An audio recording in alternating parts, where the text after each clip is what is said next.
जो संकुचित हृदय वाले लोग वो होते हैं जो झगड़ा करते हैं कि ये मेरा है इधर मत आओ, वो तेरा है उधर जाओ, ऐसे।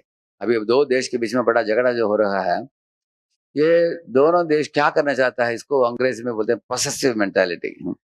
लोग इस दुनिया में आप देखेंगे, स्त्री को, नहीं तो जमीन को, नहीं तो सोना चांदी को पकड़ कर बोलना कि ये मेरा है। लोग इंसान को भगवान ने जो दिया वो भी रखता है, दूसरों को भी छीनना चाहता है वो, और छीन कर अपने पास रखना चाहता है। ये अभी का नहीं है, पुराने जमाने में आप देख सकते हैं अनेक असुर लोग आए, वो लोग शांति से नहीं जिए, खुद भी शांत नहीं रहेंगे, दूसरों को भी शांत से रहने नहीं देंगे वो। ये लोभ भावना है उनमें है।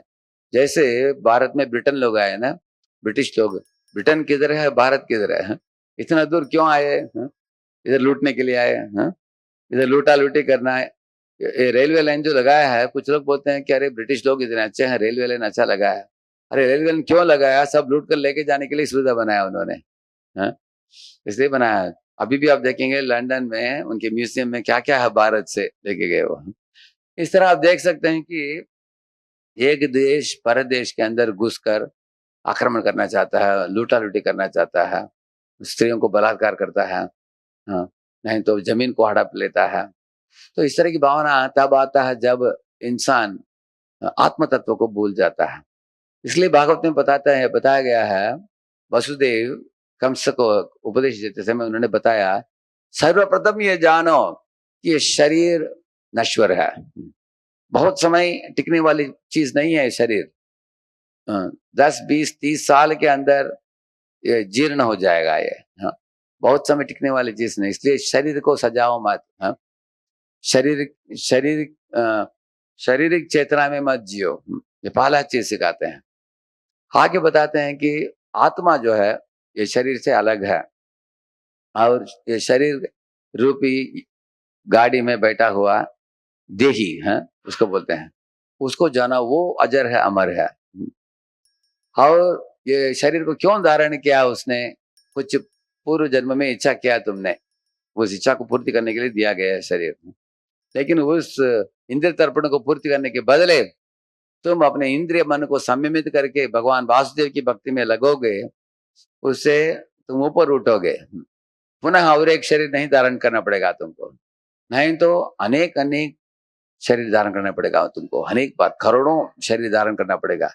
देखिए अगर कोई जेल में 2 साल रहा, पुलिस बोलते हैं कि आज तुमको दोपहर को छोड़ देंगे, बहुत खुश है वो, अभी छोड़कर हम घर जाने वाले हैं। लेकिन दोपहर को छोड़ते हैं, 2 घंटे में उनको पकड़कर दूसरी जेल में डाल देते हैं, और बोलते हैं और 2 साल तुमको काटना पड़ेगा। और 2 साल के बाद छुटवाते हैं, और 1 घंटे में उसको पकड़कर तीसरे जेल में डालते हैं। अच्छा लगेगा उसको? हाँ?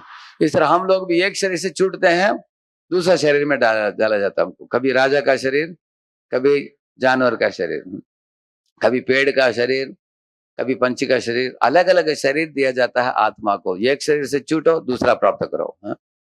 तो इसलिए बुद्धिमान लोगों को, वसुदेव बोले बुद्धिमान लोगों को ये सोचना चाहिए कि ये शरीर नश्वर है, आत्मा अजर है अमर है, और शरीर का आवागमन हो रहा है, बार बार आत्मा इस दुनिया में वापस आता है, शरीर प्राप्त करता है, दुख से पीड़ित है। और ये सब तरह के दुखों से निवारण पाकर एक स्थिरता को प्राप्त करना चाहता है कोई भी व्यक्ति, उसके लिए हृदय में सुधार लाना पड़ेगा। जब तक हमारे हृदय मलिन मन होता है, उतना हमको जन्म मृत्यु का चक्कर काटते जाना पड़ेगा हमको। जब हमारे मन का मलिनता मिट जाता है, निर्मल हो जाता है मन, हरिनाम के द्वारा, हरि कथा के द्वारा, तब भगवान के लिए प्रेम जगता है, तब इंसान इस दुनिया में भी शांत रहेगा, और मृत्यु के बाद परलोक पदवी प्राप्त करेगा, जिधर वो शाश्वत भगवान की सेवा में लगेगा वो। इसलिए मानव जीवन, जिन जिन आत्माओं को मानव शरीर प्राप्त हुआ है, वो लोग एक क्षण को भी बर्बाद नहीं करना चाहिए। समय आयुष क्षण एकोपि न लभ्यते स्वर्ण कोटि भी।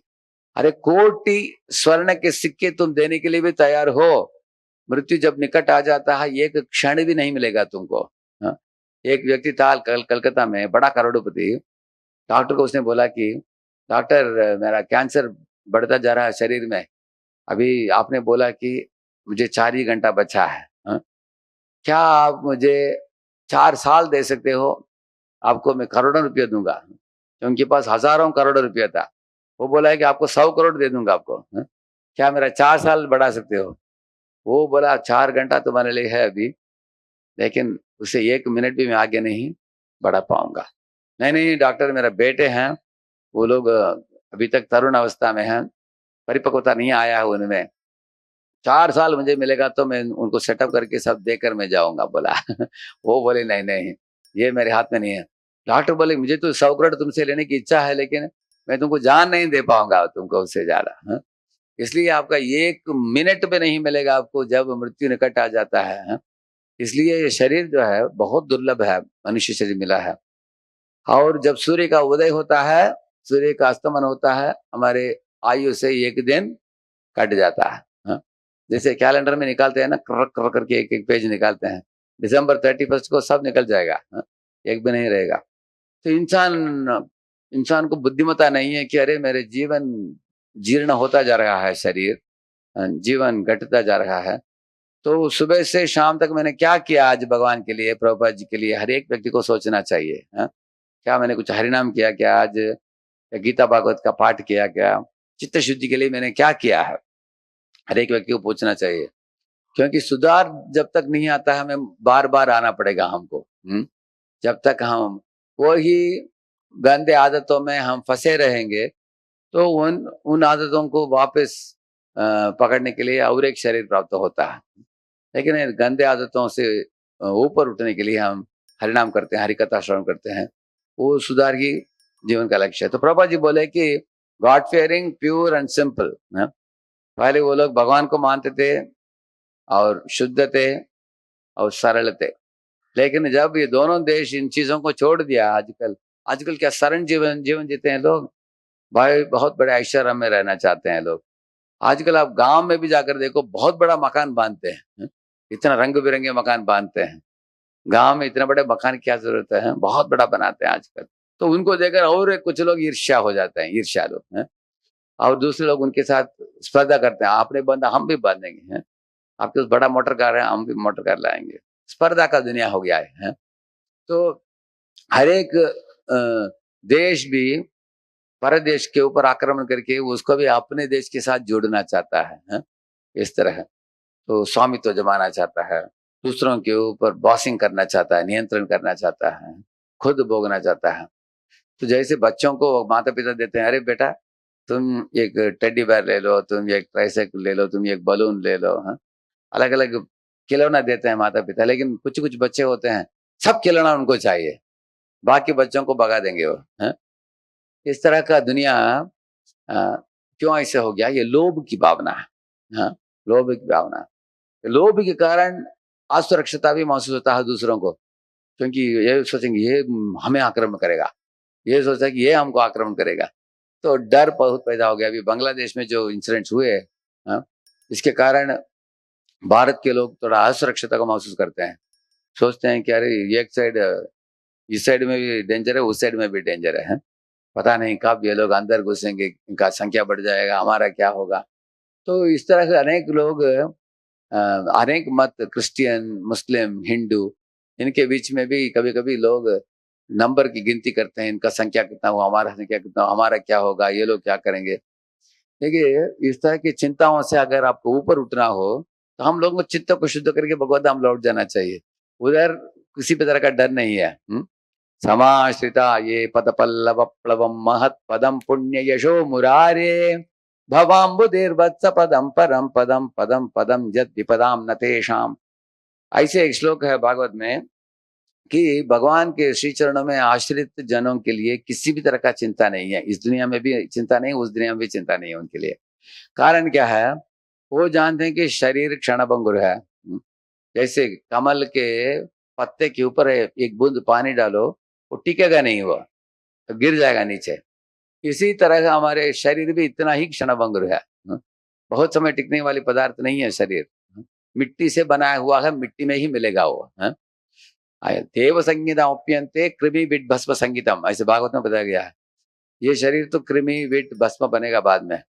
इसलिए भगवान भगवान के भक्त लोग इस शरीर की जीर्ण होने से वो डरते नहीं। हाँ?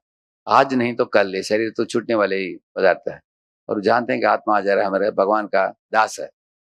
इसलिए बताते हैं कि भगवान के श्री चरणों में आश्रित हो दिन रात भक्ति में जुड़े रहते हैं, समय की बर्बादी नहीं करते हैं।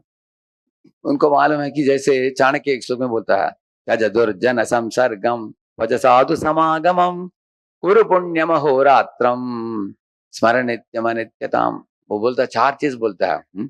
सब लोग बोलिए, त्यज दुर्जन संसर्गम, बोलता है कि दुर्जनों का संग छोड़ दो, बोलता है वो। भज साधु समागमम, साधु संतों की, भगवान के महात्मा भक्तों के संग में आओ। गुरु पुण्यम अहोरात्रम, दिन रात तुम गीता भागवत पढ़ो, नाम जपो, और ऐसे भक्ति सुकृति की पुण्य को अर्जित कर लो।